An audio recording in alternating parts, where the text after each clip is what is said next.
Hi, today I want to talk to you about your environment and why it is so important to be aware of the environment that you're in and how this really impacts you if you have the high sensitivity trait.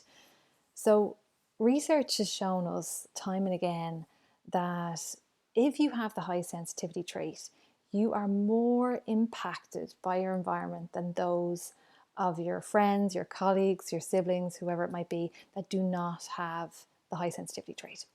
So, what that means is that you have, for example, you and your sister, or you and your friend, or you and your partner.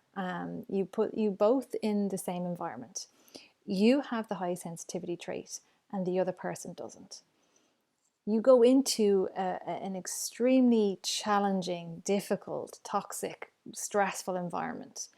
You, as a sensitive person, because of your wiring, because of your sensitivity, you are more likely than your friend or your partner or whoever the other person is who doesn't have this trait. You are more likely to be impacted in a negative way when you're in a negative experience or a negative environment.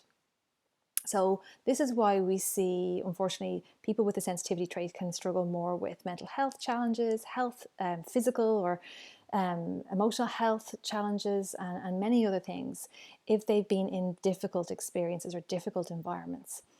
Now, this sounds very bleak and very disheartening, perhaps, but the thing is, the opposite is true too. We are also hugely impacted by supportive and nourishing and positive environments.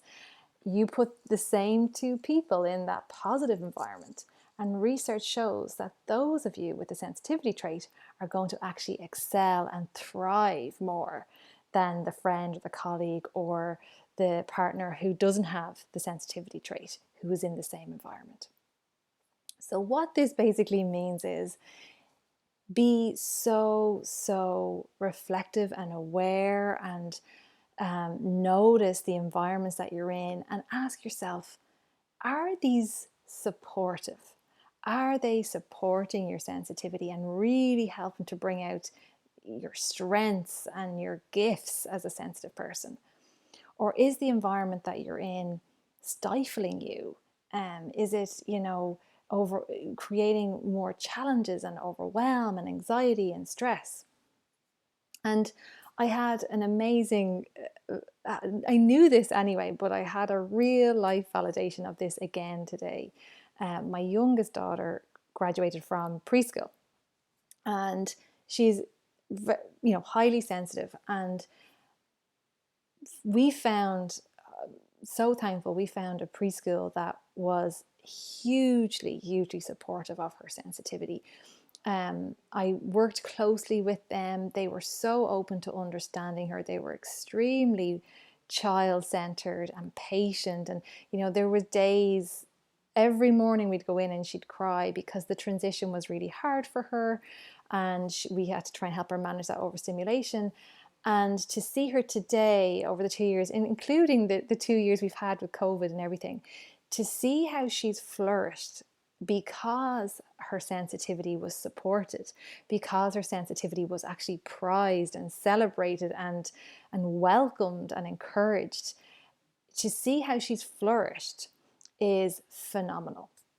It's just amazing to see. And it's proof again that when we understand our sensitivity and we understand the gifts that are involved and how to have supportive and nourishing and positive environments to surround us, we have so much to bring to the world. So I ask you today, just notice, are the environments you are in at home, in work, in school, uh, are they supportive of your sensitivity? Are they nourishing your sensitivity? Or are they stifling your sensitivity? Okay, stay sensitively strong.